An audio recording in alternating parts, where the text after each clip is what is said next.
আপনার সন্তানের deciduous teeth বা দুধ দাঁত কি সময়ের আগেই পড়ে গেছে, বা নতুন যে দাঁতগুলো উঠছে সেগুলো কি আঁকাবাঁকা লাগছে? মনে রাখবেন, আজকে ছোট একটি অবহেলা আপনার সন্তানের ভবিষ্যতের হাসির জন্য বাধা তৈরি করতে পারে। আসসালামু আলাইকুম, আমি doctor Tasmin Jemin, smile dental care Barishal শাখা থেকে বলছি। একজন বাবা মা হিসেবে অনেকের একটি ভুল ধারণা আছে যে দুধ দাঁত তো পড়েই যাবে, যত্ন নেওয়ার কোনো দরকার নেই। বাট এটা একটি ভুল ধারণা। আপনার সন্তানের দাঁত যদি ঠিক মতন কেয়ার করা না হয় তাহলে এখানে ক্যারিজ বা ক্যাভিটির সৃষ্টি হতে পারে।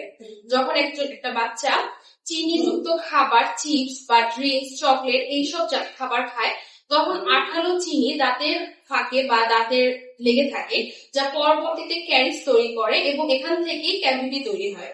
পরবর্তীতে দেখা যায় দাঁতটা সময়ের আগে ফেলে দিতে হয়। যখন পার্মানেন্ট টিথ উঠে তখন সেই দাঁতটা পর্যাপ্ত পরিমাণে জায়গা পায় না, যার কারণে আপনার বাচ্চার পার্মানেন্ট টিথ ওঠার সময় দাঁতগুলো আঁকাবাঁকা লাগে। আপনার বাচ্চার দাঁত সুস্থ রাখার জন্য অবশ্যই আপনার বাচ্চাকে কিছু অভ্যাস করতে হবে। যেমন যখন সে চিনিযুক্ত খাবার খাবে তখন সাথে সাথে পানি দিয়ে সেটা কুলি করতে হবে। তারপরে হচ্ছে আপনার বিশেষ করে রাতে বাচ্চার দাঁত ব্রাশ করার অভ্যাস তৈরি করতে হবে। অন্তত 2 বার যেন সে দাঁত ব্রাশ করে, এদিকে খেয়াল রাখতে হবে। আপনার বাচ্চার দাঁত সুস্থ রাখার জন্য আমরা সবসময় আপনাদের পাশে আছি। আপনার বাচ্চার দাঁতের যে কোনো সমস্যার জন্য যোগাযোগ করুন স্মাইল ডেন্টাল কেয়ার বরিশাল শাখাতে। আসসালামু আলাইকুম।